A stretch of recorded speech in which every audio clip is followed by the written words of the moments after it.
Buen día, damos comienzo a la audiencia prevista para el día de la fecha en la causa 3622-3623. En primer término, antes de comenzar formalmente, quería hacer dos comentarios. El primero es, perdón por la demora, tuvimos un problema de traslado, con lo cual por eso se fue extendiendo el inicio de la audiencia. Y lo segundo, quería hacer, que no lo hice la audiencia anterior, dejar un especial agradecimiento a la gente del INCA y de audiovisuales, que sin ellos y el esfuerzo que tuvieron no hubiéramos podido llevar adelante las dos videoconferencias, tanto desde Perú como de México, así que quería dejar que quedara grabado en la audiencia el reconocimiento del tribunal por el esfuerzo que pusieron. Señora secretaria, por favor, informe. Sí, señor presidente. Se encuentran presentes en la sala la señora fiscal auxiliar, la doctora Soste, el doctor Yonto, quien va a representar en este acto del doctor Flores, que hoy no va a poder concurrir, la doctora Michelena, que va a asistir también al doctor Anicharico, que no va a poder concurrir. Por las defensas, el doctor Sevillano, el doctor Botindari y el doctor Corigliano. Los imputados están en la sala, como así también los que están en la videoconferencia en Mar del Plata y Tucumán. Le hago saber también de que va a haber una videoconferencia con la localidad de Resistencia por el testigo Bregant, que está programada para las 12 del mediodía, y que se han presentado antes de comenzar el debate el señor Dante Martín y la señora Amor Victoria Perdía en representación de su hijo Said Eduardo Martín, que es menor de edad, y han firmado una autorización para que él pueda estar en la sala de audiencias mientras declara su abuela, la señora Amor Amati de Perdía, dando su conformidad. Bien, gracias, señora secretaria. Hacemos pasar a la... Señor presidente. Doctor.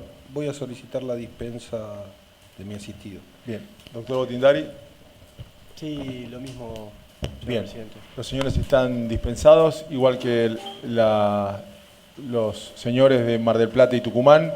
Agradezco nuevamente a los tribunales de dichas ciudades la predisposición y la atención que tienen con nosotros cada una de las audiencias. Muchas gracias. Aprovecho la oportunidad, mientras se retiran los imputados, de decirle que también están en la antesala los testigos, bueno, la señora Amor Perdía, Nélida Rey, Benjamín Francisco Chiapino, el señor Gustavo Enrique Herrera está en camino y tendríamos a todos los testigos citados para hoy.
Sí.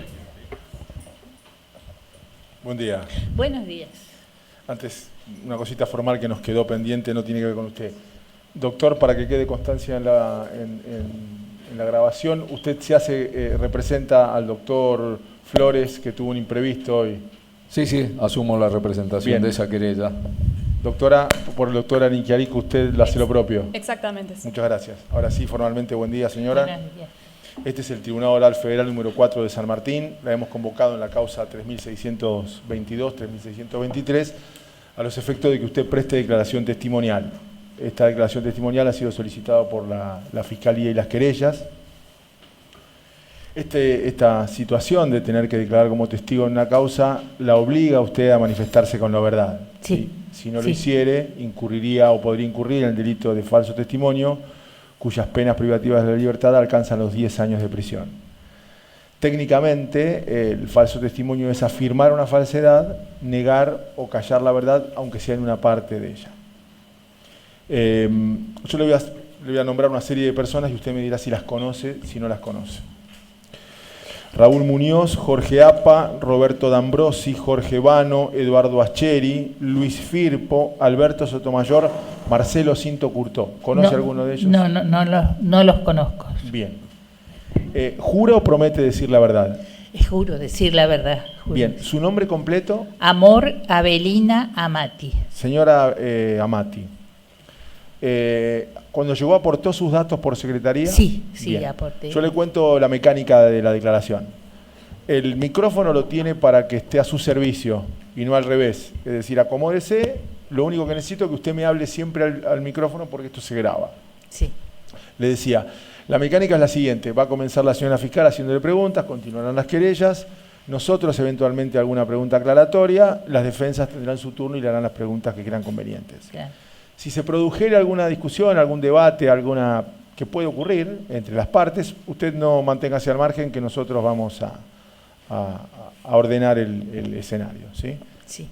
Señora fiscal, su testigo. Sí, gracias. Buenos días. Buenos días. Bueno, Amor, yo tengo presente su militancia en Montoneros y su participación en la contraofensiva. Y en ese sentido le voy a pedir que nos dé su relato en relación precisamente a la contraofensiva y puntualmente lo que recuerde de las compañeras y compañeros que formaron parte de la contraofensiva y que fueron secuestrados y desaparecidos. A medida que avance en su relato, yo tal vez la interrumpa con algunas preguntas. Bien. Intento hacer una especie de presentación de quién soy, la actuación en Montonero y lo de Lima. Eso Bien. me hice en la cabeza. Yo, cuando recibí la citación, empecé a anotar porque habían pasado 40 años y entonces tenía que refrescar todas mis ideas. Ajena al mundo tecnológico, busqué un cuaderno y una virome y empecé a anotar todas las cosas que creía conveniente. ¿Lo tiene ahí? ¿Lo quiere usar de ayuda a memoria? Tengo, no sé si puedo, Sí, tengo una ayuda a memoria, digamos. Úselo, ¿no? tranquila. Bueno, y entonces empecé a escribir y a ver mi historia familiar, es decir, de dónde empiezo. Es decir, vengo de una familia muy politizada. Yo nací en 1941, fuimos 5 hermanos, o sea que llegamos al 45, 46, 47 siendo los únicos privilegiados.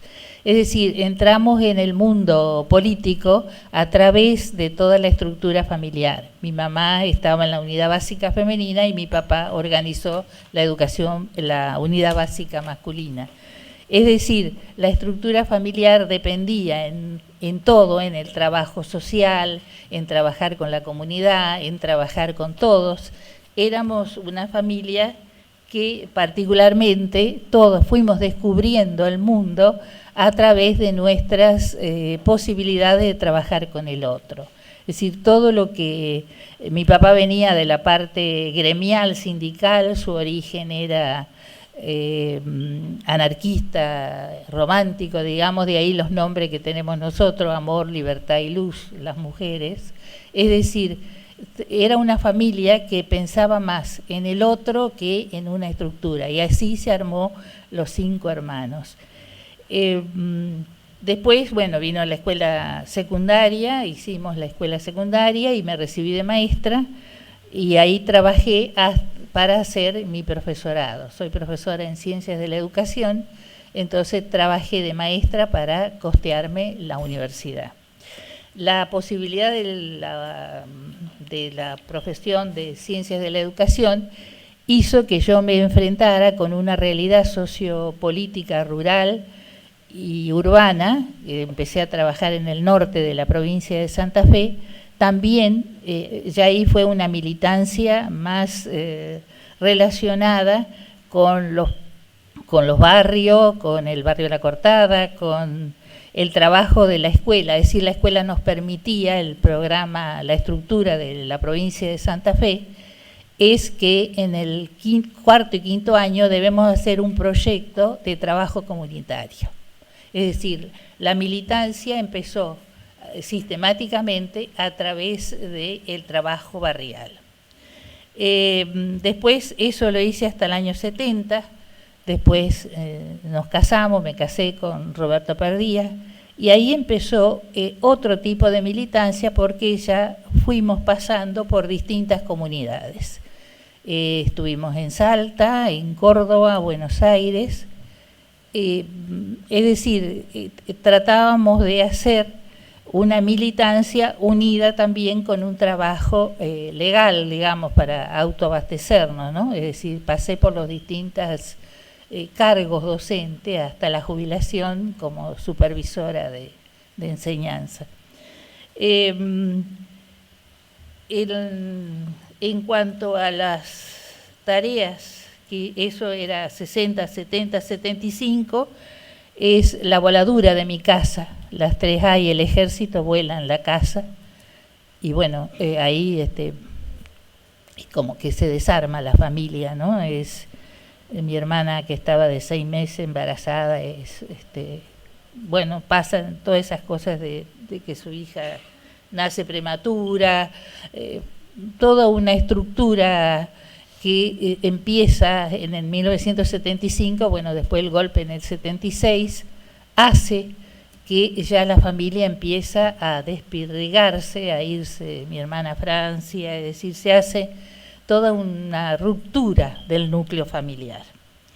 En el 77 salimos nosotros, Roberto y yo y mi hija chiquitita, con la idea de salir y tener la militancia entre el exterior y afuera. Eso hace que yo vuelva, pero en forma clandestina, en el 78, a trabajar con madres y con familiares de presos, ¿no? Es decir, lo que traíamos de afuera era noticia, la evolución política, la forma en que se estaba desarrollando en el mundo, las denuncias que se hacían.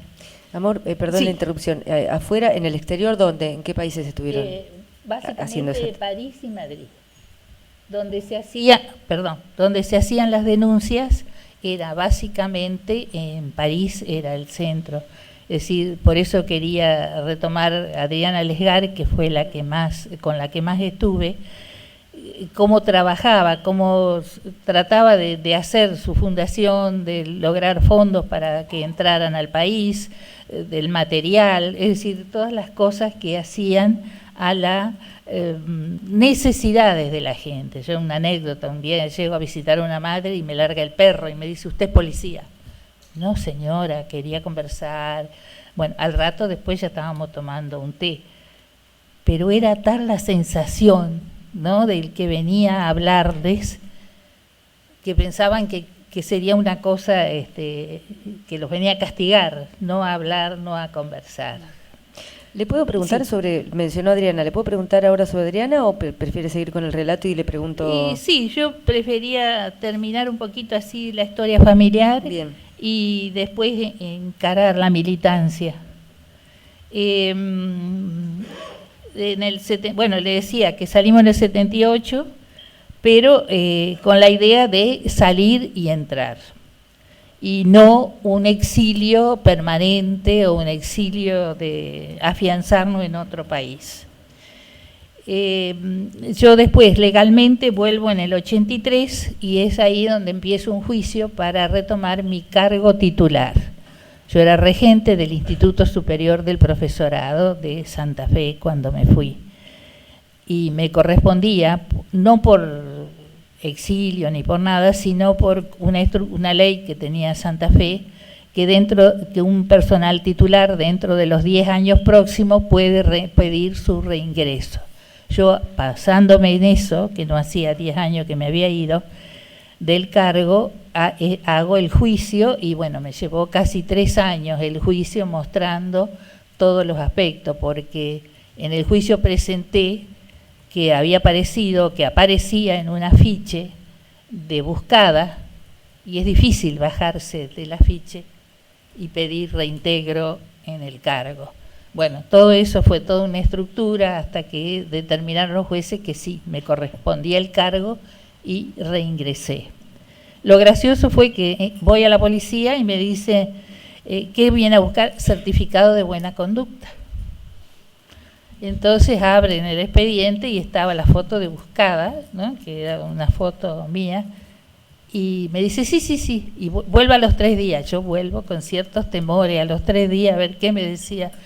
Y me dio el certificado, pero había arrancado la foto, había arrancado todo lo de buscado. Estaba la goma de pegar que quedaba ahí en el expediente, lo había arrancado.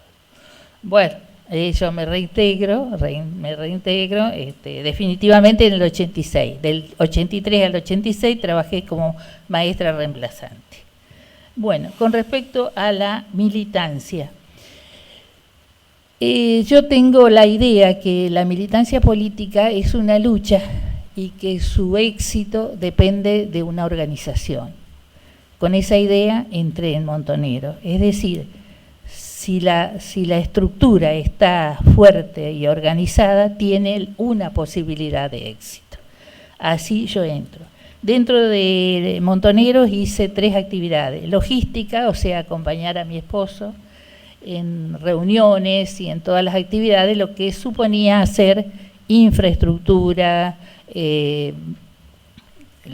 las cosas simples, la comida, resolver las situaciones, la vida, los locales, y después también lo que sea la formación de materiales, resumir, pasarlo, toda la estructura técnica, digamos, de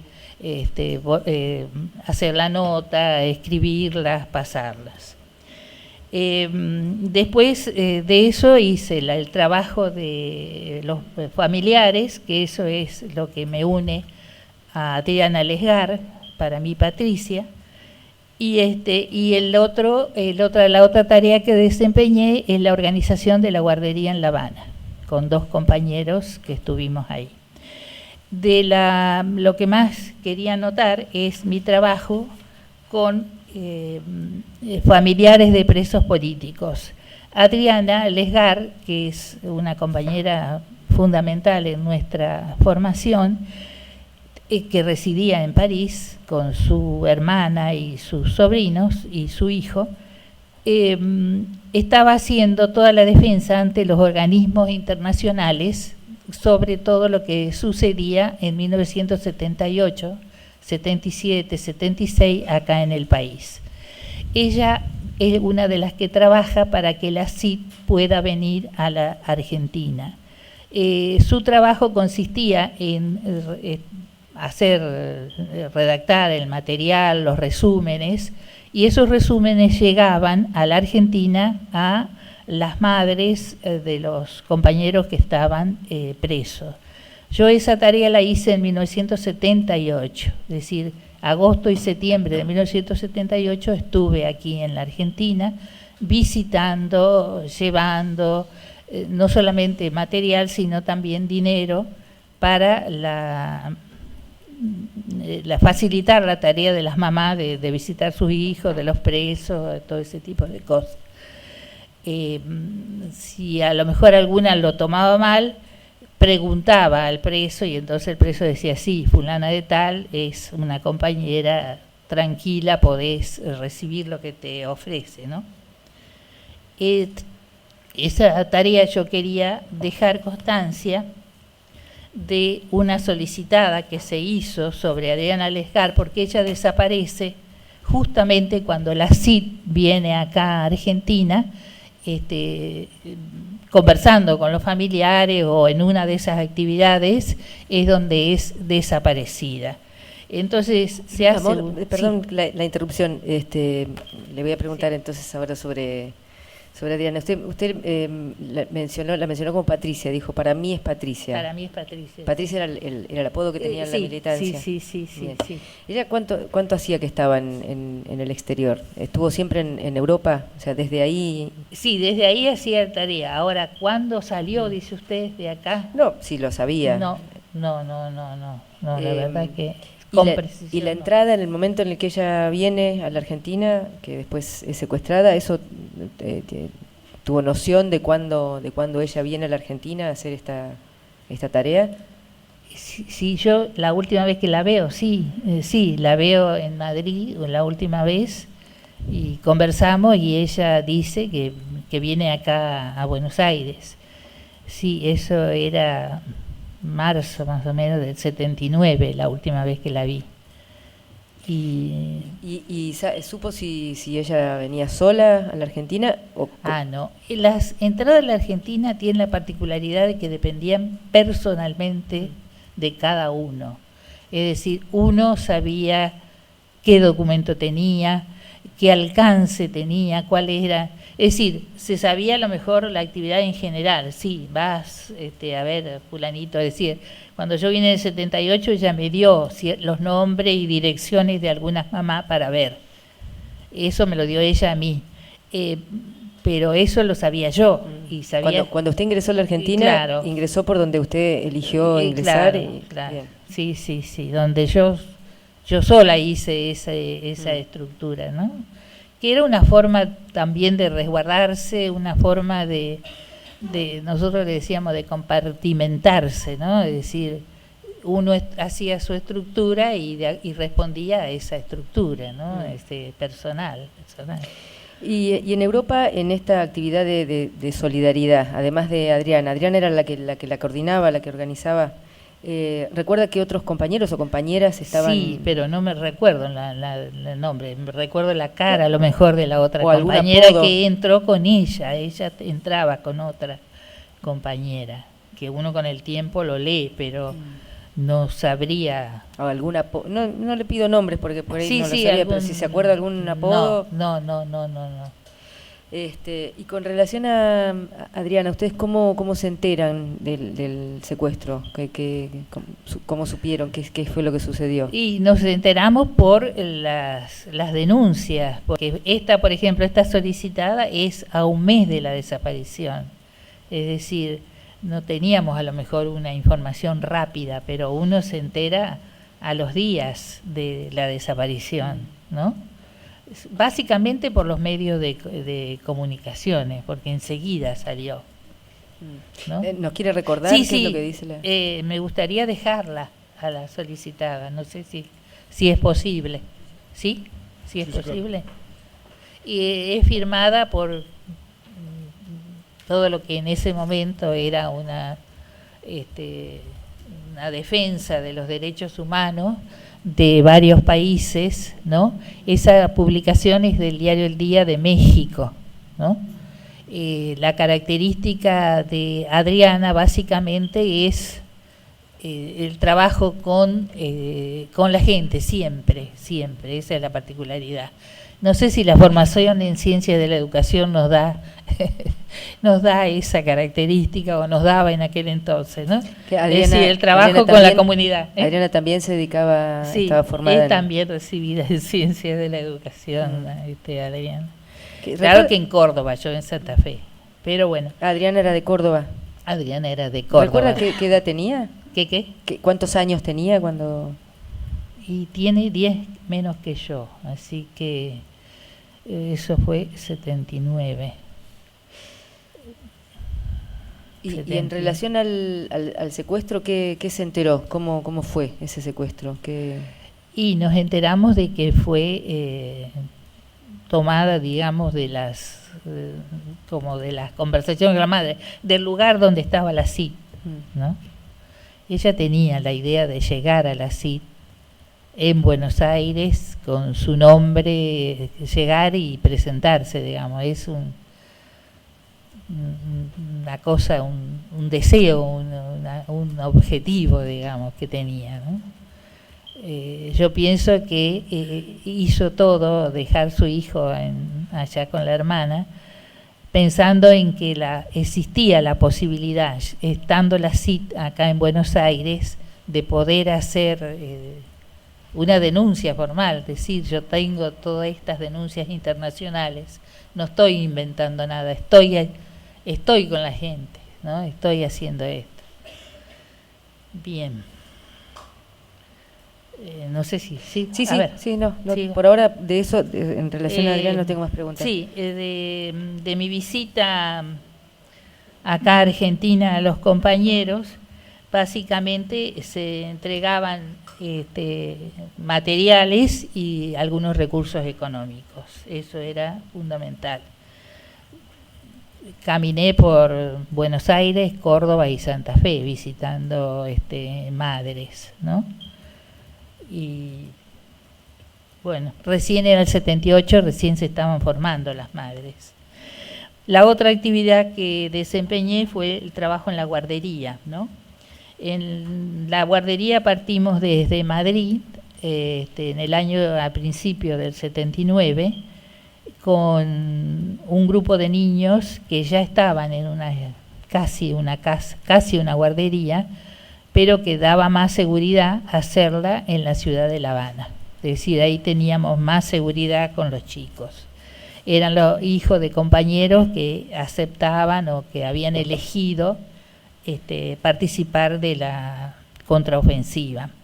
Ahí esta guardería la hicimos como dos compañeros, Pancho y Laura, que en realidad eran Cristina Fruger y Héctor Dragoevich, que eran los dos compañeros con los que empezamos la guardería. La guardería tuvo un lugar, digamos, elegido, hermoso para los chicos, y el trabajo fue un trabajo de mamá, digamos, un trabajo de acercarnos. Sí tuvimos ayuda de los compañeros cubanos que pusieron psicopedagogas, nutricionistas, porque ustedes pueden imaginarse que la alimentación de un chico que viene de Europa o que viene entrar a una alimentación en lo que es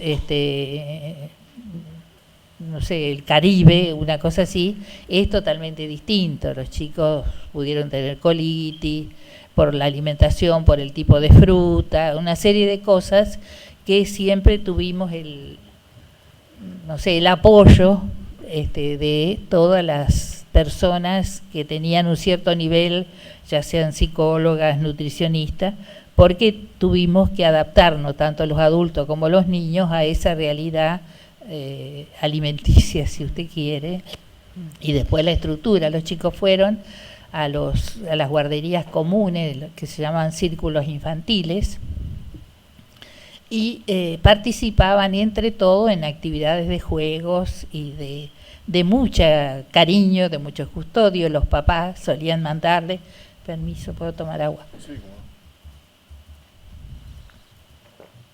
Los papás mandaban cassette, mandaban cartitas, cada chico tenía al lado de su cama un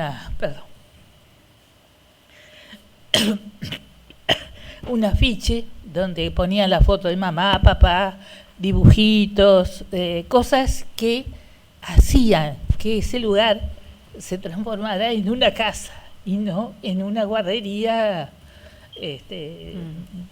no sé, sistemática, militarizada, si ustedes quieren. ¿Y recuerda los hijos de qué compañeros estaban, por lo menos en el tiempo que usted estuvo en la guardería, aunque sea por apodos? Sí, no. ¿Cuántos chicos eran?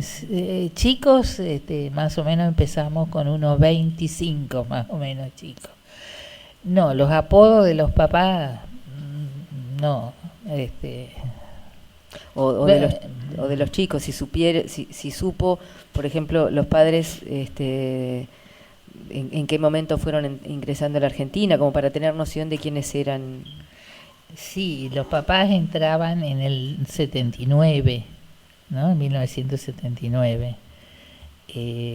Los chicos iban cambiando, es decir, algunos papás a fin del 79 los llevaban, o venía la abuela o venía un tío a buscarlos. Si había algún papá que hubiera caído, venía la abuela o venía un tío a buscarlos, ¿no? ¿Recuerda algún tío, algún familiar en particular? No, la verdad que no. No era de mis posibilidades, porque así como le dije que uno estaba compartimentada, hay cosas que las resolvían otros compañeros, ¿no? Es decir, nosotros atendíamos a los chicos, esa era nuestra prioridad. pero por ahí si uno entraba o salía, no éramos nosotros los que estábamos en esa actividad, ¿no? Después, en esa misma guardería, se agrega Mónica Pinus y Eddie Bistock, el otro matrimonio que aparece en la guardería, mientras yo estuve, que, bueno, hicimos mucha amistad entre nosotros. Imagínense que, yo me acuerdo una cosa así que es anecdótica, si ustedes quieren. Nosotros comíamos después que le habían dado de comer a los chicos, y yo era encargada de los más chiquitos, y había una nena que lloraba y no quería quedarse. Entonces me la traigo, la siento al lado mío con una sillita alta, y había papa frita, en eso entra la psicopedagoga. Señora, dice, ¿cómo hace eso? Dice, ¿no ves que esa chica está haciendo la digestión? Dice, ¿cómo le da ella? Es decir, el apoyo de ellos era tan metido que tenían que responder por los chicos. Yo era la que estaba fuera de la estructura, porque había cometido un delito en darle una papa frita, ¿no es cierto?, para que se calle. Por supuesto se quedó calladita al lado mío, no decía nada. Pero, es decir, la estructura era de tal fuerza que teníamos el apoyo de gente técnica, específica. Si bien yo soy profesora de ciencia de educación, no tenía muchos problemas. Además hice psicopedagogía. Pero era entrar en un pueblo distinto, entrar en otra cosa, ¿no? Y por eso el apoyo que teníamos. Usted mencionó a Mónica, Mónica, y sí. ¿Ellos estaban en Cuba? Sí, estaban los dos en la guardería, vivían ahí en la guardería. Mónica yo la vuelvo a encontrar en Panamá, en una de esas pasadas que yo hacía entre Madrid, pasada, y la encuentro ahí y bueno, la encuentro en el hotel, salimos porque ella tenía que revelar una foto, volvemos al hotel y cuando estaba en el hotel viene Petrus, que era Campiglia, y nos ponemos a conversar. Yo a Petrus lo conocía porque en el año 77 estuve en Perú y él estuvo en esa época ahí en Perú, entonces compartíamos el departamento, yo estaba con mi hija y nos ponemos a conversar. Mónica sube a buscar, no sé, sus cosas, y Petrus dice cómo demora y se va y la busca. Entonces bajan al rato, qué sé yo, suponga media hora, una cosa así, y el del hotel le dice, no, ahí le tengo que cobrar la visita. ¿Cómo cobrar la visita?, le dice ella. Sí, cobrar la visita, dice. Usted tiene que pagar su estadía y una visita de un caballero. No, le dice, no puede ser, mire lo que he estado. Bueno, se hace una discusión ahí hasta que no, pagan lo que corresponde y salimos. Ahí tomamos un taxi los tres y yo los acompaño hasta el aeropuerto. Y ahí los despido y ellos se van y yo me vuelvo en el mismo taxi a la ciudad de Panamá, a la ¿Ellos capital. sabe a dónde viajaban? Sí, sabía que iban a Brasil. Es decir, perdón, sabía que iban a Argentina. Cómo era su itinerario no sabía. Con el tiempo, yo leyendo, veo que ellos son detenidos en Brasil, pero no tenía yo idea de dónde. Menos qué tipo de documento usaban, esas cosas, ¿no? Sí. Más o menos en qué fecha. Eso era marzo. Marzo del 79. Del 79. Sí.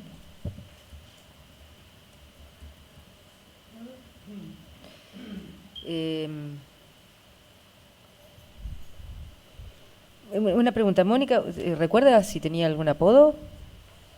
No. No. Y lo mencionó a Edgardo Bistock también. Sí. Él no estaba ya en ese momento en la guardería. Sé que había viajado, pero no sabría decir ni dónde ni cómo, ¿no? Después usted mencionó los episodios de Perú. Después usted tiene... ya llegó. Sí, me espera un poquito. Sí. Con respecto a la guardería, bueno, después en el año 80, que voy a Madrid, ahí hablo con la señora de Croato, que ella había fallecido, mataron a su esposo, estaba en Madrid y le pido si se haría cargo de la coordinación de la guardería. Yo ya creía que esa tarea era inminente, que me iba a ir y no iba a estar. Y la señora dice que sí, se traslada con toda su familia allá a La Habana. Bueno, con respecto a los sucesos de Lima, desde México con mi esposo salimos y nos vamos a Lima. En Lima a los 3 o 4 días, no estuvimos mucho tiempo ahí, no estuvimos mucho tiempo juntos, ¿no? Bueno, vamos a una casa, la casa que quedaba en calle Madrid, y ahí estaba María Inés Reberta, Molfino, Gustavo.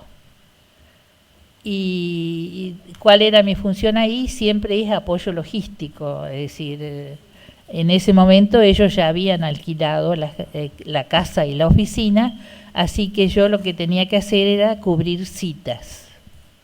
Cubrir cita quiere decir esperar a un compañero en tal o cual lugar que se había arreglado antes de nuestra llegada, digamos, ¿no? Ese día 12 de junio a mí había 2 citas más o menos en la misma hora en lugares distintos. Entonces María Inés va a la cita de la plaza y yo a una de 2 cuadras que estaba ahí. Era tal la cantidad de policía o de militares, era una cosa tan impresionante. ¿Militares peruanos? ¿Policía peruana? Y en apariencia parecían peruanos, después supimos que había también argentinos. Es decir, usted tiene la sensación de ver uniformados, civiles que la están mirando, que usted se da cuenta de que están encima de uno que está ahí.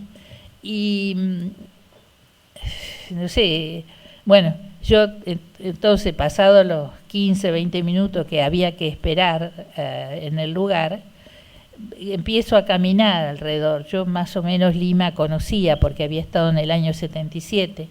Entonces empiezo a caminar por las calles paralelas y ahí veo el auto de la casa con el saco de María Inés, un saco azul, y los libros con los que ella había salido a la mañana. Ella a la mañana se pone un trajecito azul y estaba su saco ahí en el asiento de atrás. Entonces, claro, uno ya tiene la sensación de que algo había pasado. No aparece, no está en la cita. Hay algo que uno de corazón sentía que pasaba, ¿no? Entonces voy a la oficina donde estaba Roberto, mi esposo, y otro compañero, Cacho, que después supe que se llamaba Ramírez, y le cuento lo que pasa. Y me dicen, bueno, puede ser una cosa de inmigración, puede ser una cosa policial, por ahí no es algo tan no es un secuestro, no pensábamos que podía ser un secuestro. Entonces, bueno, nos fuimos de ahí y quedó el compañero Ramírez ahí en la casa, dice, yo me afeito, me cambio y después salgo. Salimos, fuimos a la casa de Madrid, a la casa de calle Madrid, y ahí decimos, bueno, a ver, ahí se levantan las cosas que podían molestar o que podían provocar que se detuviera a otro compañero. En la casa de la calle Madrid, ¿quiénes estaban? Dijo Gustavo Molfino. Y la mamá. Mima. Una pregunta antes de seguir. Usted dijo que cuando va a esa cita dijo el auto de la casa con el auto, o sea, María Inés fue a la cita esa en auto. En auto, sí, fue en auto. O sea, usted reconoció el auto. Claro, ella se movía en ese auto. Bien. Y lo que vio fue su saco y libro. Otra pregunta, cuando usted dijo que una de sus funciones ahí en Perú era cubrir citas, ¿esas citas eran con compañeros que estaban en Perú o eran eran compañeros que venían de Argentina? Sí. Que yo particularmente no sabía quiénes eran, simplemente teníamos una contraseña y el que nos hablaba y entablaba la relación, uno entraba en conocimiento, era así, nada más. ¿Puedo seguir? Sí. Bueno, entonces una vez que salimos de la casa, Roberto me dice, mira, hay un compañero, Daniel Carboneto, que es un economista argentino muy renombrado, que vivía en Lima, que estaba residiendo y trabajando en Lima, dice, ¿por qué no vas y le contás? Bueno, voy. Empiezo a contarle, le cuento todo, por supuesto que es una sensación ahí media rara porque no entendía nada, es decir, una persona que estaba ajena a la posibilidad de hacer una reunión, fue, bueno, explicarle qué hacíamos en Lima, que se iba a hacer la reunión, cómo estaba, hasta que él dice, bueno, dice, vamos a buscar a uno de los diputados electos que nos puede ayudar a ver qué es lo que dice. Entonces ahí fuimos a la casa de un compañero que yo supongo que era Mesa Cuadra, no los conocía, era bueno. Y me dice, ¿y qué hacemos? ¿Dónde puede estar? Y bueno, vamos a la oficina, fuimos a calle Benavides. Y era tal la policía, el ejército, era una cosa impresionante. Y él se identifica, ¿no? Dice cuál era su nombre, diputado electo, qué sé yo, y no nos dejan pasar. Es decir, en ese momento estarían deteniendo al compañero, supongo, ¿no? La calle Benavides era donde estaba Cacho. Sí. Ahí fuimos y ahí no nos dejan entrar. Uh-huh. Entonces con Daniel fuimos al hotel donde estaba Roberto y él dice, bueno, ¿por qué no llamás por teléfono a los dos lugares, la casa y la oficina? O sea, a Madrid y a Benavides. Claro, a Madrid y a Benavides. Y llamo a la casa y me atiende... No, primero llamo al departamento y me dice, María Inés estaba en el departamento.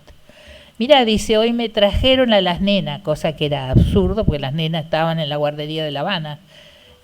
Y María Fernanda y Anita, eran sus dos hijas. María Fernanda se cayó en la plaza, la tuvimos que llevar al hospital, dice, pero ya está bien, está curada. Y las quiero mucho y cortó. Yo no entendía nada porque sus hijas no estaban, era una cosa que parecía absurda, ¿no? Bueno, después con el tiempo entendí qué era lo que había pasado. ¿Cómo resignificó esa llamada? Y se resignificaba era que el compañero que vino a la cita venía herido porque había querido escaparse es decir, era un compañero que venía de Argentina. Quiso escaparse y al escaparse un peruano lo paró. Sí. Perdón, señora, ¿y sabe cómo se llamaba esa persona? Sí, ese compañero? Frías, sí. ¿Cómo? Federico Frías, sí. Gracias. Sí. Sí, y él quiso escaparse y bueno, hay un libro de Uceda, creo que Uceda declaró, donde se dan todos los detalles, son escalofriantes, ¿no? Los detalles. Y entonces venía lastimado. Ella quiso explicar a su manera lo que había sucedido en la plaza, ¿no? Entonces... O sea, ella estaba en ese momento en el departamento de Benavides, sí, que era donde estaba Cacho, o sea, sí. en ese momento es donde se secuestran también a Cacho. A Cacho, bien. Sí, exacto. Sí, ella se ve que la llevan después de una tortura espantosa que Uceda marca en el libro por un señor Alvarado que le había comentado todos esos detalles, ¿no? Y estaban ahí entonces en el departamento. Entonces yo voy, y después llamo a Mima. Y Mima lo que me dice está todo podrido. ¿Qué me dijo directamente Mima? Pelotuda, no te das cuenta lo que está pasando. Es decir, es esa sensación de impotencia, ¿no? Ante un lenguaje de impunidad que se movía por toda la ciudad, ¿no? Nunca una persona que era legal, que había entrado a Perú en forma legal, que tenía cómo explicar su situación, se la secuestra, se la hace desaparecer, se la mata en Madrid. Si eso no es impunidad. Ustedes Sí. cuando van a Perú, se instalan en Perú como una manera de protección, o sea, como un punto antes de entrar a la Argentina, pero ¿ustedes tenían alguna...? No íbamos a entrar a la Argentina. No, era solamente una reunión para ver los informes que traen los compañeros, la situación que se estaba dando en Argentina, hacer una reflexión entre los compañeros, hacer las reuniones parcializadas para no juntar mucha gente, digamos, ¿no? Es decir, era una manera de un apoyo político tanto a los que estaban acá como a los que estaban afuera. ¿Y para ustedes Perú era un lugar seguro? ¿Qué era seguro? Creo que era un lugar... Sí, el problema estaba en que era un momento en que se cambiaba el gobierno, terminaba el gobierno militar y empezaba un gobierno democrático, y uno pensó que ya estábamos en una idea más democrática de la ciudad, ¿no? Es, supongo, una de las bases, ¿no? Bueno, y dijo que llama y Mima le dijo esto que le dijo. Mima me dice está podrido, pero es como diciendo no te das cuenta de lo que está pasando, ¿no? Es decir, ahí yo vuelvo e informo eso, ¿no? Informo que en realidad es una caída total y que existe la posibilidad de que sea personal argentino el que esté en ese lugar, ¿no? Es decir, esa es el resumen que yo hago. Ahora ¿Eso lo pensaron en ese momento ustedes? ¿Pensaron Sí. que podía haber argentinos? Sí, por los comentarios de los legisladores o de los futuros legisladores que eran los que nos apoyaban, porque después de Mesa Cuadra aparecieron otros legisladores que son los que hacen las denuncias, ¿no? Porque hay varias como conferencias de prensa denunciando, ¿no? Se denuncia rápidamente, sí, al día siguiente, tanto es así que dice que el mismo gobierno peruano trata de establecer relaciones con el gobierno argentino para decir, sáquenme esto de acá, porque se pensó que iba a ser una cosa que no iba a notarse, y fue una cosa que fue un golpe, digamos, ¿no? Fue y los de legisladores mucha repercusión, sí. Los legisladores peruanos, ¿qué lograron averiguar en relación a la presencia de los argentinos? ¿Le comentaron algo sobre lo que ellos pudieron...? Yo en eso no participé, porque ahí nos separan, a mí me llevan a una casa de compañeros peruanos y empiezo a rodar, digamos, a caminar por distintos lugares. Es decir, por ejemplo, con mi esposo, que lo separan, lo llevan a otro lado, recién nos juntamos a principios de agosto, esto es junio. Es decir, todo el mes de junio estuvimos caminando por distintas casas, ¿no? Yo particularmente, ¿no? Ahí los peruanos me dan distintos elementos, ropa, cambiar la fisonomía, me hacen teñir el pelo, cortar el pelo, qué sé yo, un montón de fisonomía, como para que pudiera salir de Perú. Recién salgo a fin de junio de Perú, con una compañera que nosotros le decíamos Pastito, ¿no? Que es Liliana Goldenberg, y su compañero. Y nosotros dos salimos como madre e hija. Y ¿Ellos estaban en Perú también? sí, ellos habían ido a la reunión. Ah, Nada más que ellos llegan después, ¿no? Ellos no sabían nada, llegaron después. ¿y logran salir ustedes tres? No, nosotras dos, las mujeres, ustedes salimos, dos. sí, tomamos en realidad decíamos Guayaquil es lo más cerca, vamos a Guayaquil, pero el avión paró primero en Quito y bueno, ahí nos bajamos. Digo, bajemos y bajamos en Quito.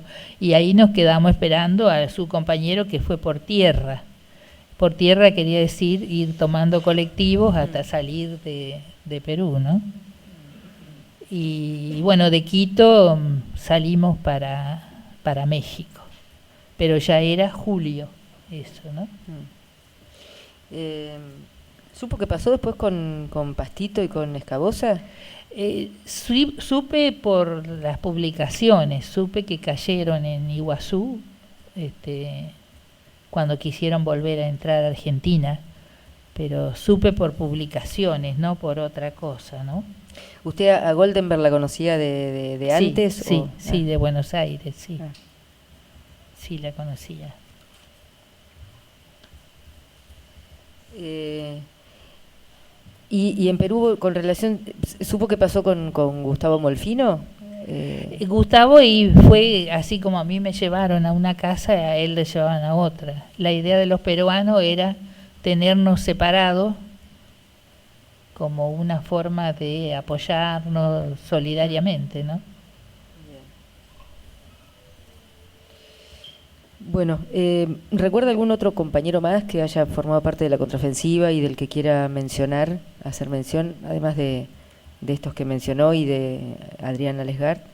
No, de Petrus únicamente, pero... Usted, Petrus, dijo que lo había visto, o sea, en el momento de Panamá, pero antes lo había... Sí, estuvimos en Lima en el año 77. Fin del año 77 hasta los primeros días del 78, en que nos vamos, mi hija y yo, a Madrid. Ahí estuvimos varios meses viviendo en Madrid. Y en el momento que los encuentra en Panamá, ¿usted sabía que ellos trabajaban juntos, que Mónica o le pregunto, estaban juntos, Mónica? Yo los vi irse juntos, no sé qué actividad tenían, o qué finalidades. Supongo que las finalidades políticas, pero no sé. Bien. Bueno, amor, yo por ahora no tengo más preguntas para hacerle. En todo caso, después de las preguntas de las querellas... Bueno, yo lo que quiero dejar así, digamos, de este testimonio, es que uno siente ese dolor tan profundo, y más en un momento como este en que tiene que volver a recordar y está tratando de unirse, pero que ese dolor lo transformamos en una voluntad de lucha, de seguir la lucha, de seguir de la manera que sea, porque hay muchos compañeros que quedaron y que creo que tenemos que seguir. Perdón. No, ahí tiene agua. ¿Tiene agua la señora ahí? Sí, está bien. ¿Le queda? Sí. No, si le quedaba agua. Sí, tengo. No sé si alguna pregunta. Sí, la rueda de preguntas. Sí. Diga. ¿Qué tal? Buen día, ¿qué tal, amor? Gracias por venir a dar tu testimonio. El barrio o el lugar en Lima donde se van a hacer estas citas y si hay algún detalle más sobre la plaza, ¿te acordás? El barrio es Miraflores, un barrio de clase media. Es un barrio que tiene todos los medios de transportes, todos confluyen ahí porque está relativamente cerca de la costa, con lo cual tiene los turistas. Es un lugar muy transitado, es decir, que alquilar una casa y ponerse a vivir o qué sé yo, no es una cosa que llame la atención ni nada por el estilo, es decir, un lugar que nos parecía seguro, ¿no? Y llegaron a saber con el tiempo, con los años, quiénes eran los compañeros que iban a esas citas con ustedes, las dos que explicaste. No, yo por lo menos no. Por lo general no, si íbamos a una cita, no. Por lo general no sabíamos quién era. Sí, con el tiempo era. Con el tiempo, sí. Sí supieron. Bueno, por mi parte nada más, presidente. Bien. Doctora. Buen día, amor. Buen día. Mi nombre es Janina Michelena, de la Secretaría de Derechos Humanos de la provincia. Solamente una pregunta, no sé si a lo mejor lo dijo, saber si usted usaba algún apodo. Sí, en la Elena. Militancia. Elena. Nada sí. más, gracias.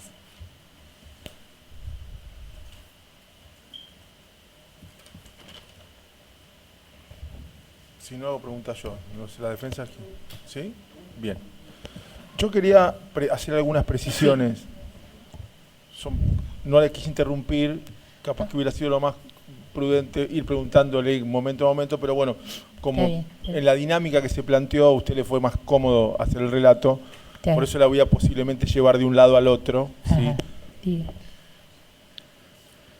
Lo primero tiene que ver con, ya que estábamos, la última pregunta tuvo que ver o la penúltima, con Lima. cuál era la dinámica del recorrido de las citas. Esto es, Roberta tenía que hacer una cita, usted Sí. tenía que hacer otra, ¿sí? Y después que usted se presenta a la cita, ¿y ahí qué pasa? Ah, es decir, ¿a dónde llevo al compañero? ¿Eso dice usted? Ah, eso, claro. Claro, o sea, y yo la casa de le reunión cuento. era Yo Benavides. lo que quiero es que, forzando su memoria, tratar de establecer el recorrido y los sucesos, cómo se fueron sucediendo a partir de que usted sale, ¿sí?, Sí, de la casa. a buscar esa cita, ¿sí? No sé si me explico. Sí. Y uno sale de la casa, por lo general eran bastante cerca, ¿no? Fui caminando hasta el lugar. Las casas estaban en Miraflores también. Sí. El otro también, Benavides, también es Miraflores. Sí, están cerca. Suponiendo que el compañero llegue, había que acompañarlo a Benavides, a la casa. Perdón, a la oficina sería, si usted quiere, que era un departamento. Sí. Ese sería el recorrido. Es decir, una vez que... Usted no tuvo, esa cita no se produjo. No se produjo. Y ahí es donde nos dice que va a buscarla a Roberta. Sí, no, ahí yo hablo por teléfono a la noche y Roberta está en ese departamento. Es decir, Roberta cayó. Está bien, pero y usted después nos dijo se ve que la llevaron que ahí. caminando por las calles paralelas, Sí. ve el auto que habían Sí, alquilado, sí. ve el trajecito Sí. azul y sus libros. Sí. ¿Ahí qué es lo que pasa? Y bueno, yo ahí voy a Benavides y le digo a que estaba Roberto con este compañero Ramírez reunido y le cuento, mirá, Roberta no vino, está el auto y no está, no aparece. No. ¿Se acuerda, si lo puede precisar obviamente, más o menos la hora? Y la cita era a las 5 de la tarde, supóngase que ya era 5:30, 6 menos 20, habré llegado a Benavides porque caminé, di vuelta y fui hasta ahí. No era muy lejos el departamento. Bien. Ya de ahí la saco de... Claro, y ahí, bueno, ahí suspenden la reunión y... sí, todo lo que nos relató. Sí. Bien. Ahora la llevo a la guardería. Ajá. ¿Sí? ¿Cómo se organizó la guardería en términos de la identificación de los niños? ¿Sí? Esto es, tenemos entendido, corríjame si no es correcto, que no, en líneas generales no se sabía qué niño era hijo de quién. Uh-huh. ¿Cómo funcionaba ese reconocimiento o esa organización? Claro.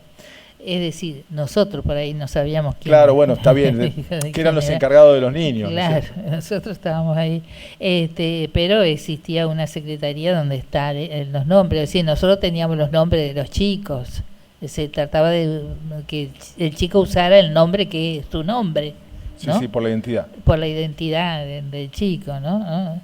Solamente a veces a mi hija, que se llama Amor igual que yo, le decíamos Carolina, porque era muy identificatorio. Amor era como decir nombre y apellido. Pero no, sí se sabía hijo de quién era, ¿no?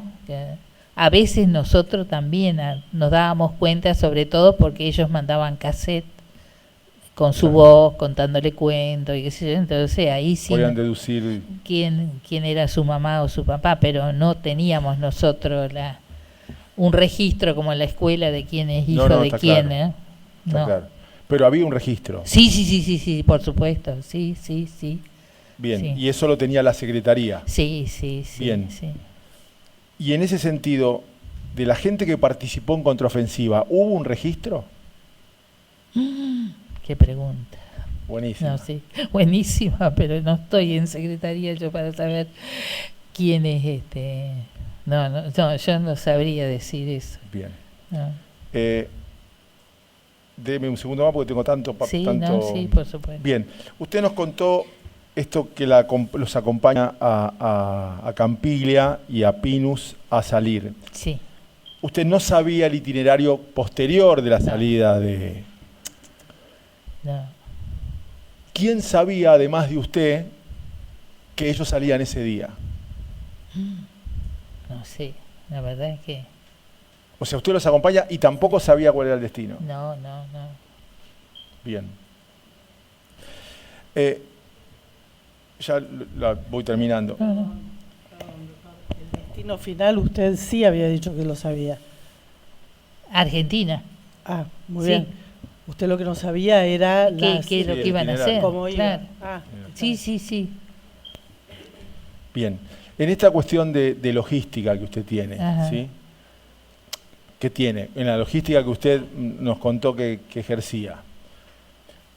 Cuando recibían el llamado de alguien que daba cuenta desde Argentina que algún compañero había caído, ¿cuál era el procedimiento? Por caso, le digo, la señora Blardinelli, de Croato, llama, ¿se comunicó con usted cuando cae Croato? No, yo, no conmigo, habrá con otro compañero, seguramente, sí, claro. ¿Cuál era Sí. el procedimiento en ese caso? Yo no sabría qué decirle, pero por ejemplo, a mí me tocó, estando en Madrid, la esposa de Mendizábal llama, pero un montón de días después, diciendo que va a viajar. Nosotros sabíamos que había caído, pero tenía como referencia la casa de Madrid. Entonces ella llama diciendo que no llegó nunca, está desaparecida la señora. Pero uno de los puntos era llamar así a los lugares, en México, a la casa que había en México, en la Ciudad de México, en el Distrito Federal, ¿no? Bien, aprovechando esto que usted me dice, y ahí es donde hago hincapié, quien estaba acá, ¿sí? Y daba cuenta de que alguien había desaparecido, a los efectos de volver, ¿corría por el que estaba acá o la organización los extraía? No sé si se entiende. En el caso de Sermoglio, ¿sí? ¿Cómo hubiera funcionado el procedimiento? Si había un procedimiento estándar, usted me puede decir, no había procedimiento. No. Es decir, no participé en nada de ese tipo, ¿no? No. Porque las veces que entré iba a visitar o a ver gente así. No si sabía de alguien que había caído, no sé, no sabría contestarle, ¿no?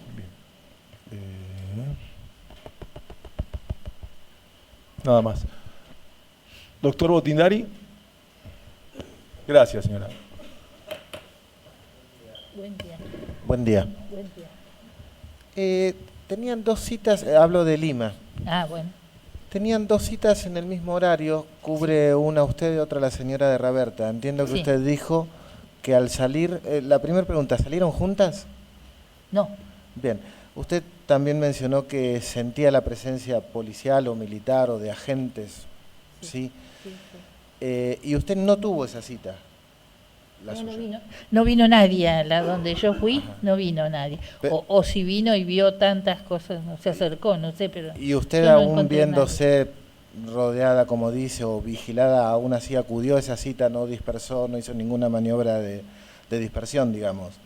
No, yo fui a la cita, sí. Y no tuvo ningún inconveniente. No.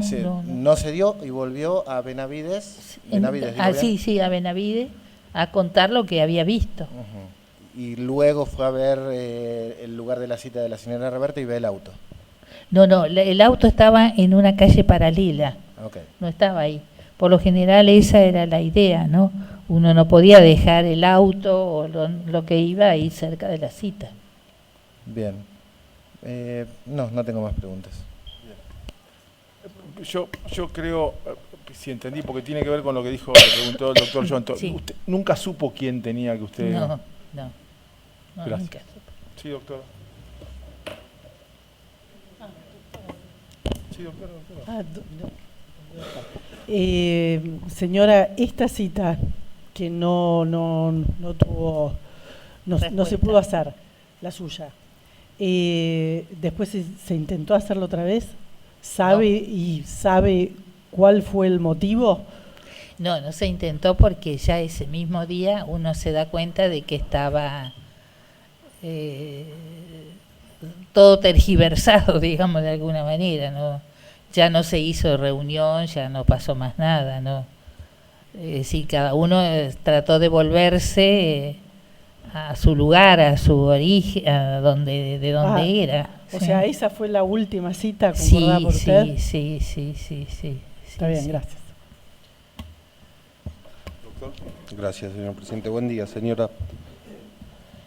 ¿Qué nivel alcanzó usted en la organización? Colaboradora nomás.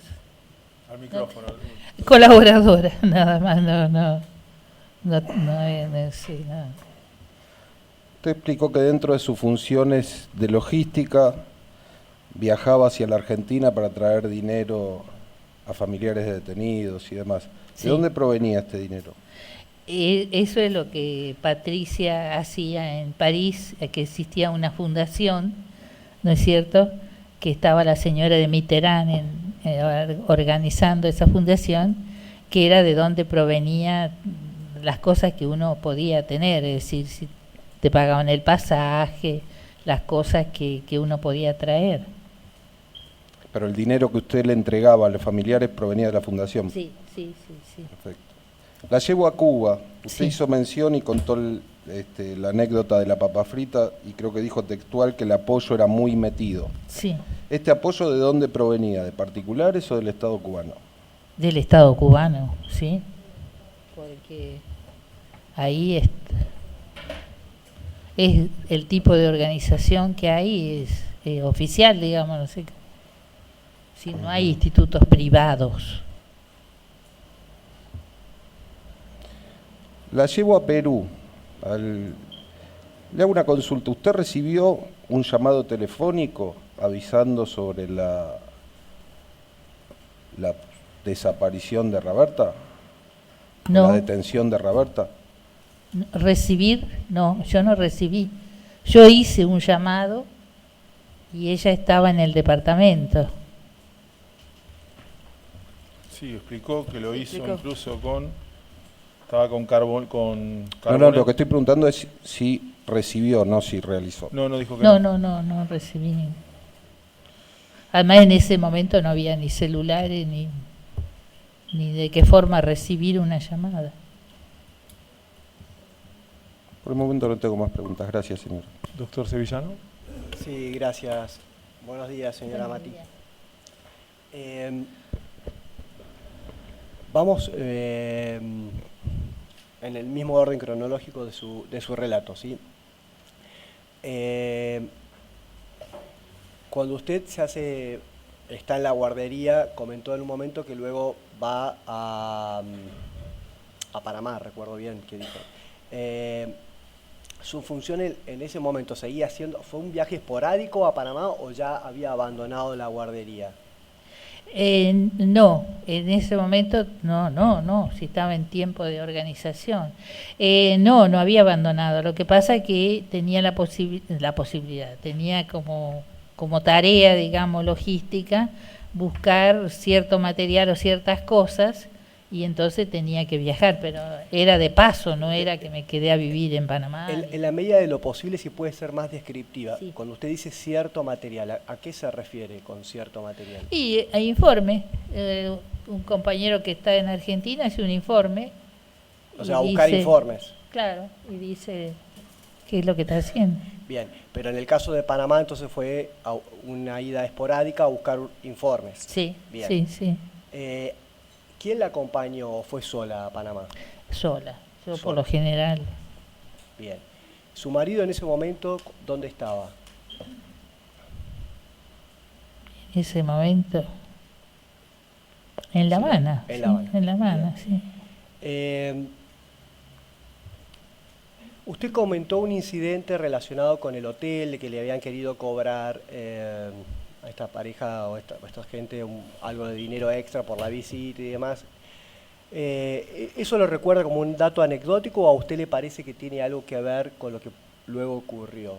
No sé si Yo puede- lo siento anecdótico, ¿no? Bien. No. Usted comentó que los acompañó al aeropuerto, ¿es aeropuerto. así? Bien. ¿Fueron los tres juntos o...? Sí. Bien. ¿Recuerda algún episodio en el aeropuerto que le haya llamado la atención relacionado con algo? No, porque yo los dejé en la puerta. No. O sea, no ingresó al... No. Bien. No sé qué pasó adentro, ¿no? Bien. Luego de allí regresó a la guardería. Sí, Bien. sí. ¿Cuánto tiempo estuvo, si lo recuerda, en Panamá? Entonces. No sé, a ver, 2, 3 días, 2 días, 3 días más. Bien. No. A pregunta del presidente del tribunal, usted explicó que la Secretaría era la que tenía el conocimiento acerca de los informes, o de los, no sé si usar la palabra archivo, documentación, digamos, la que usted entienda como mejor. Y usted dijo que eso no se encargaba de eso porque estaba más relacionada con los chicos. Pero le pregunto, ¿a quién le podemos preguntar? ¿A quién ubica usted en ese lugar, en ese momento? No sé. Con nombres que podamos, digamos, o sea, no sobrenombres en aquella época, digamos. Claro, no. ¿Qué le puedo decir? La Chela, pero de ahí a saber quién es la Chela. Está bien.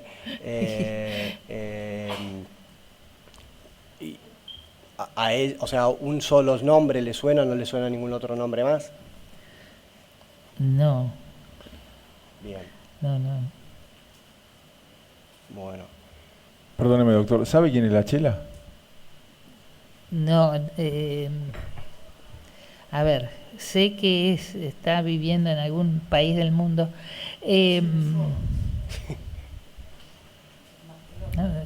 Creo que es Tolchinsky, de apellido de Casada, pero...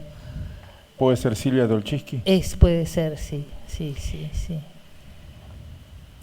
¿Y qué función cumplía Chela o Silvia Tolchinsky allí? ¿Sabe? ¿Y qué le puedo decir? ¿Qué le decíamos nosotros, secretaría? Saber el funcionamiento, es decir, nosotros teníamos funcionamiento similar a los cubanos, teníamos libreta de racionamiento, teníamos días que teníamos que ir a comprar, teníamos la vida como un cubano cualquiera, es decir... En esa vida de cubano había que pero está bien. Organizar eso, ¿no? Bien, en esa vida de cubano cualquiera, ¿usted tenía relación con Chela, es decir, juntarse a tomar un café, tomar algo? No, muy poco. ¿Y cuando se veían, de qué conversaban? Porque hasta geográficamente eso estaría, supóngase, en la ciudad y nosotros estábamos en el campo, si usted quiere. Ah, o sea, no estaba... Era a una distancia, y ahí si usted no tiene auto o cosa para manejar... O sea, no quedaba cerca. No quedaba nada. No. Bien.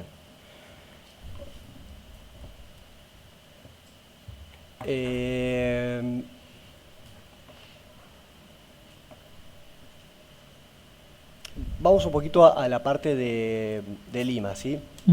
¿Me recuerda a mí en qué época llegó? Pues yo por ahí, usted ya sé que lo dijo, pero yo no lo... Y nosotros llegamos, eso en marzo, si eso pasó el 12, habremos llegado, no sé, el 8, el 9, hacía poquitos días que estábamos ahí. Bien, y se instalaron en la casa de Madrid. Sí. ¿Usted y quién más?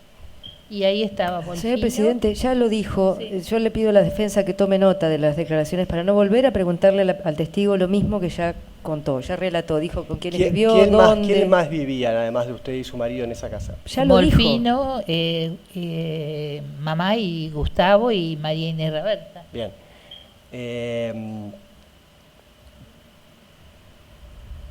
¿Sabe hace cuánto que Raberta y Molfino vivían en esa casa? No. ¿Cuánto habían, si habían llegado? No. Bien. Menos cuando llegamos ahí, menos todavía. Bueno.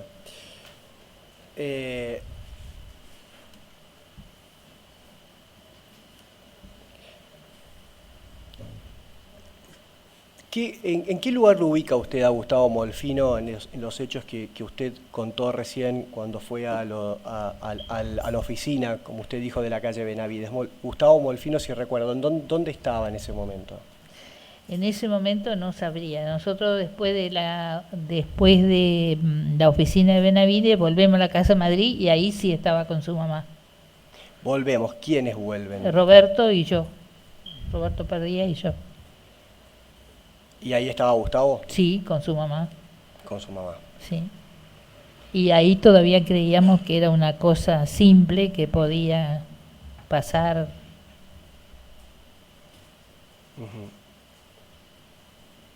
A ver, ¿qué pasa luego de que están ahí los cuatro? Y que, ya lo contó eso. Sí, mejor dicho, reformulo la pregunta, gracias, doctor. En esa casa se quedan entonces, a ver si lo entendí bien, Gustavo y su madre. Sí. Y usted, junto con su marido, se fueron a verlo a esta... no, yo sola. Señor presidente, le voy a oponer a las preguntas que tenga claridad para hacerlas, porque está relatando lo que ya relató y no está haciendo preguntas. Bien. Y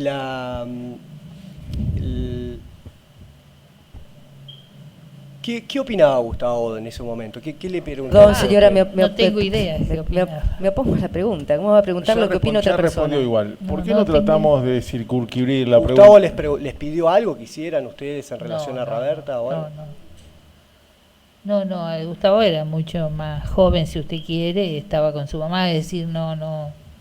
Él toma después más importancia, digamos, en la defensa, porque hace conferencia de prensa, sale a hablar. Es decir, yo ya en eso estaba compartimentada en casas de peruanos, ¿no? Bien. Bueno, yo por el momento no tengo más preguntas. Bien. Sí, no, una cuestión relacionada con las fechas, para poder aclarar. Igual hay otros testimonios, pero... Amor, en un momento dijiste que el encuentro en Panamá había sido en 1979. Sí. Tenemos la obligación de preguntarte, si, haciendo esfuerzo de memoria, si efectivamente es 1979, lo de Panamá. Sí, ahí me hace dudar si no era en el 80, eso me pregunta. Eso pregunto, sí. Creo que sí, yo lo había notado. Creo que sí, que es en el 80. Bien. A ver si... Bien, si te acordás, si no... Sí, como habían pasado ya 40 años de eso, a veces se me confunde. Bueno, y lo otro también, porque recién con la cantidad de preguntas que te hizo la defensa sobre el tema de la fecha en que tiene razón, en el 80 y la fecha en que llegan a Lima, dijiste, fue unos días antes de todos estos episodios. Exacto. Bien. Claro, porque si los lo corrigió, porque dijo marzo y después dijo 4 días antes después de todo esto. Claro, por eso, para que quede claro eso, porque si no nos vamos a marzo y bueno, era eso. Nada más. ¿Alguna pregunta más? La secretaría, como usted le llama, ¿estaba a cargo de cuántas personas? Qué difícil. Porque ella era como la secretaria, digamos, difícil. A veces había alguna compañera, a veces no había nadie. ¿Cómo no había nadie? Claro, supongo que un día estaba ella con otra y a veces estaba sola, por eso le digo Pero yo pregunto un paso más allá, no físicamente si estaban o no estaban para ir a golpear la puerta y pedir alguna información, no, sino que a cargo de quién estaba estructuralmente. Señor presidente, yo lo siento mucho, pero de la misma manera que me opongo a ciertas preguntas de la defensa, me veo en la obligación, porque esto ya lo contestó. Dijo que ella lo que sabía... Discúlpeme, doctora, yo le estoy haciendo una pregunta aclaratoria en base a lo que la señora manifestó. ¿Cuántas personas, según la estructura, estaban a cargo de la Secretaría? No lo dijo. No. Te lo vuelvo a decir. No sabría que... No tengo idea. ¿Qué quiere usted que conteste? Concretamente, la Secretaría, como usted le llama, ¿estaba a cargo de una persona o más? De una persona. Bueno, entonces no es que no lo sabía. Sí, ¿Su respuesta la es Chela, una persona? Sí, una persona, sí. De Gracias. Secretaria, sí. Está bien. Secretaria. Esa era mi pregunta y quería su respuesta. Sí, yo le decía a veces hay otra, pero sí, alguna compañera que venía a ayudar o algo por el estilo. Bien. No. ¿Te queda duda? Sí. Había una persona, definitivamente, señora, ¿estaba a cargo de una o más personas? No, de una, de una. Listo, de una. gracias. Listo. ¿Alguna pregunta más? Señora, su testimonio a finalizar. Bueno. Gracias.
Escuchame una cosa, Esteban.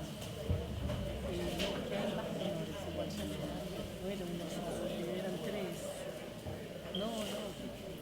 Son los hijos, son los hermanos del pibe. Está bien, vos resolviste. No, yo no resumí, hicieron un acta, hicimos un acta porque los padres... Me haces pasar a Herrera, a Gustavo Herrera.